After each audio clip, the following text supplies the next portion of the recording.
တငယ်ချင်းတစ်တိုက်စုပေါင်းပြီးခီးထွက်ကြတဲ့အခါနိုဘီတာတယောက်တည်းကိုပဲခြံထားခဲ့ကြပါတယ်ရှီဇူကာကငါတို့လည်းမတက်နိုင်ဘူးလေလို့ပြောရတယ်လို့ဂျိုင်ယန်ကလည်းမင်းကစပိန်တောင်မစီးတတ်တာကိုဘာလိုက်လို့မှလဲဆိုပြီးဝိုင်းပြောကြတာမို့နိုဘီတာကများရင်ဘတ်ထဲတစ်ချက်ထဲနဲ့စုခနဲ့နာကျင်သွားရရှာပါတယ်သူတို့ပြောတာလည်းဟုတ်နေတာကိုမိမိကိုယ်တိုင်ကအခုထိစပိန်မစီးတတ်သေးတာပဲလေတငယ်ချင်းတွေထားခဲ့တာကိုမခံချင်စိမ့်နဲ့နိုဘီတာလည်းအိမ်ပြန်ရောက်တာနဲ့လွန်ခဲ့တဲ့3နှစ်ကလေးကပြစ်ထားတဲ့စပိန်ဟောင်းကြဤကိုထုတ်ပြီးစီးဖို့ကြိုးစားပါတော့တယ်ဒါပေမဲ့နှစ်မီတာလောက်မပြည့်သေးဘူးကိုဟန်ချက်ပြက်ပြီးဘုံကလေးလဲကျသွားတာပေါ့မတက်နိုင်တဲ့အဆုံးဒိုရေးမုန်းကကူတွဲပြီးစီးတိုင်းပေမဲ့ဒိုရေးမုန်းလက်လွတ်လိုက်တာနဲ့နိုဘီတာကချက်ချင်းပဲမှောက်ကုန်လဲပြန်ပါတယ်အချိန်ချင်းရှုံးနေသွားတော့နိုဘီတာလည်းစိတ်ပြက်လက်ပြက်ဖြစ်သွားတာပေါ့ဗျာဒါကိုမြင်တော့ဒိုရေးမုန်းကမင်းစီးလို့ရမယ်စပိန်တစ်စီးထုတ်ပေးမယ်ဆိုပြီးသုံးပြီးဆိုင်ကယ်ကိုထုတ်ပေးလိုက်ပါတယ်နိုဘီတာလည်းကြည့်ပြီးကြောင်အံ့ဖြစ်သွားတာပေါ့ငါလိုလူပြိုပေါက်ကြီးကသုံးပြီးဆိုင်ကယ်စီးရမယ်ဟုတ်လားသူများတွေမြင်ရင်ငါဘယ်နဲ့တက်ရမလဲလို့ညီးတွားတဲ့အခါဒိုရေးမုန်းကဒါကတာမန်သုံးပြီးဆိုင်ကယ်မဟုတ်ဘူးတော့အပေါ်မှာနှုတ်ဆက်နိုင်နဲ့စိုးထိုင်းစတိုင်းကရိယာလည်းပါတယ်ပြီးတော့ဟောဒီအပေါက်ကခဲတံချုံနဲ့အပေါက်ပဲလို့ရှင်းပြပါတယ်နိုဘီတာလည်းဘယ်လိုလူကများသုံးပြီးဆိုင်ကယ်ပေါ်မှာခဲတံချုံမှလည်းတော့ကြ break အုပ်လိုက်လို့ကိုဟာကိုပြန်ချုံမိရင်ဘယ်လိုလုပ်မလဲဆိုပြီးပြန်ပတ်ပါတော့တယ်ဒိုရေးမုန်းကလည်းဒီဆိုင်ကယ်မှာကိုရောင်ဖြောက်တာနဲ့လေဟုန်စီးတဲ့လောက်ဆောင်ချက်တွေလည်းပါသေးတယ်မကြိုက်ရင်လည်းပြန်သိမ်းလိုက်မယ်လို့ပြောတဲ့အခါကျမှနိုဘီတာကနေဦးလေထုတ်ပြီးမှတော့မစီးရင်မကောင်းပါဘူးဒီနေ့တော့ဒါကြီးနဲ့ပဲလောကကြီးကိုစိန်ခေါ်လိုက်တော့မယ်ဆိုပြီးသဘောထားပြောင်းသွားပါလေရောနိုဘီတာကဂျိုင်ယန်တို့နောက်ကိုလိုက်ချင်ပေမဲ့ဘယ်ကိုသွားမှန်းမသိပါဘူးဒါနဲ့ဒိုရေးမုန်းကပထမဆုံးခလုတ်ကိုနှိပ်ခိုင်းလိုက်တဲ့အခါသုံးပြီးဆိုင်ကယ်ရဲ့လက်ကင်မှာရှည်လျားတဲ့ဝက်နှာခေါင်းကြီးထွက်လာပါတယ်တကယ်တော့ဒါကအနံ့ခံချီယာခံတဲ့ကရိယာပဲဖြစ်ပါတယ်ပြီးတော့ဒိုရေးမုန်းကအဝေးကပစ္စည်းလန့်ယူတဲ့အိမ်မော်ပစ္စည်းကိုသုံးပြီးဂျိုင်ယန်ရဲ့လွယ်အိတ်ကိုလန့်ယူလိုက်ကအနံ့ခံကရိယာကိုဂျိုင်ယန်ရဲ့အနံ့မသားစီပါတယ်ဒီလိုနဲ့အနံ့ခံကရိယာကနိုဘီတာတို့ကိုဥဆောင်ပြီးထွက်ခွာလာခဲ့တာပေါ့လမ်းမှာပန်းဆန်ကိုဖြတ်တော့ကလေးတွေကဒီရွယ်ကြီးအထိသုံးပြီးဆိုင်ကယ်စီးနေတော့မယ်ဆိုပြီးဝိုင်းလောင်ကြလို့နိုဘီတာလည်းရှက်ရှက်နဲ့အမြန်မောင်းပြေးခဲ့ရတယ်တကယ်အဆိုးကရှေ့မှာအတန်းဖော်မိန်းကလေးတွေရှိနေတာပါပဲနိုဘီတာကအမြင်မခံရဲလို့လမ်းဘေးမှာပုံနေတဲ့အခါဒိုရေးမုန်းကအာယုံဆိုင်ပြီးအမြန်မောင်းဆန်းလို့ပြောပြီးတတိယမြောက်ခလုတ်ကိုနှိပ်ခိုင်းလိုက်ပါတယ်ခလုတ်နှိပ်လိုက်တာနဲ့သူတို့နှစ်ယောက်ဟာတခြားသူတွေမမြင်နိုင်တဲ့ရင်ပြင်ကဘာထဲရောက်သွားပြီ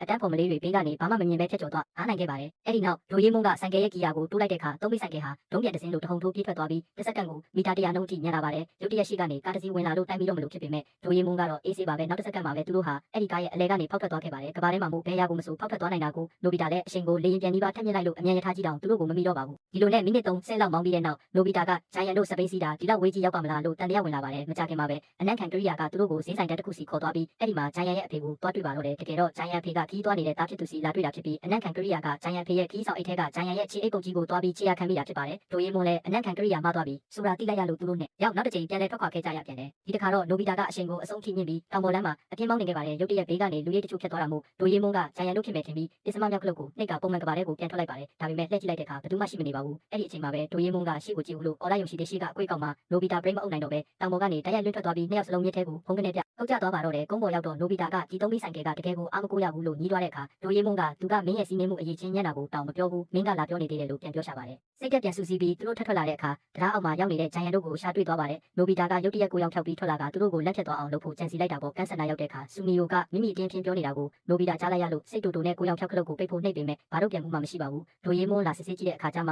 ခုနကမြစ်ထဲပြုတ်ကြတော့ကဆိုင်ကယ်ထဲရေဝင်ပြီးပြတ်သွားမှန်းသိလိုက်ရပါတယ်နိုဘီတာတယောက်စိတ်ပြက်လက်ပြက်ဖြစ်သွားရတာပေါ့တငယ်ချင်းတွေပျော်ပျော်ပါပါပျော်ပွဲစားထွက်နေတာကိုကြည့်ပြီးနိုဘီတာကဒေါသကြီးနဲ့သူတို့မုတ်တွေကိုအကုန်ခိုးစားပြစ်မယ်ဆိုပြီးထမင်းစုပ်ကိုလှမ်းယူပေမဲ့ကိုင်လို့မရပါဘူးသူတို့ဘောလုံးကစားတာတက်ပုံရိုက်တာတွေမှာနိုဘီတာကအရှိဆုံးကတွားရက်နေပေမဲ့ပုံထဲမှာလုံးဝမပေါ်ပါဘူးတကယ်တရေတကောင်လိုဖြစ်နေတာပေါ့ဗျာနောက်ဆုံးအားလုံးလည်းအိမ်ပြန်ကုန်ကြပြီးဒိုရေးမုန်းကလည်းဆိုင်ကယ်ကိုပြင်လို့မရသေးတာမို့ကွင်းပစ္စည်းပဲပြန်လာခဲ့ကြပါတယ်အဲ့ဒီမှာသုံးပြီးဆိုင်ကယ်ကကြောက်ခဲနဲ့တိုက်မိပြီးဆောင်းသွားတဲ့အချိန်ကြမှာပဲသူတို့ရဲ့ကိုရောင်ဖြောက်စနစ်ကပြည့်ပြည့်ပြီးလူပြန်ပေါ်လာပါတယ်ကန်ဆိုချင်တော့အဲ့ဒီအချိန်မှာပဲခီးကပြန်လာတဲ့ဂျိုင်ယန်တို့နဲ့ကွက်တီတိုးပါတော့တယ်သူတို့ကနိုဘီတာတယောက်ဒီကွင်းပြင်မှာပဲတနေ့လုံးသုံးပြီးဆိုင်ကယ်စီးနေတယ်လို့ထင်သွားကြတာပေါ့နိုဘီတာကမဟုတ်ဘူးငါလည်းမြေကမ်းနားကိုလိုက်လာခဲ့အေးတယ်လို့ပြောပေမဲ့စောစောကပန်းချန်တွေကကလေးကရောက်လာပြီးဟောဒီအကိုကြီးကအခုထိသုံးပြီးဆိုင်ကယ်စီးနေတော့ပဲလို့ထပ်ပြောလိုက်တဲ့အခါဂျိုင်ယန်တို့ကဟားတိုက်ပြီးလောင်ကြပါတော့တယ်အခုတော့နိုဘီတာကများဘယ်လိုပဲရှင်းပြဘယ်သူမှမယုံတော့ပဲဒီနေ့သူလုပ်ခဲ့တဲ့မြအရာအလုံးကလူပြက်တယောက်လိုဖြစ်သွားရရှာပါတော့တယ်ဗျာ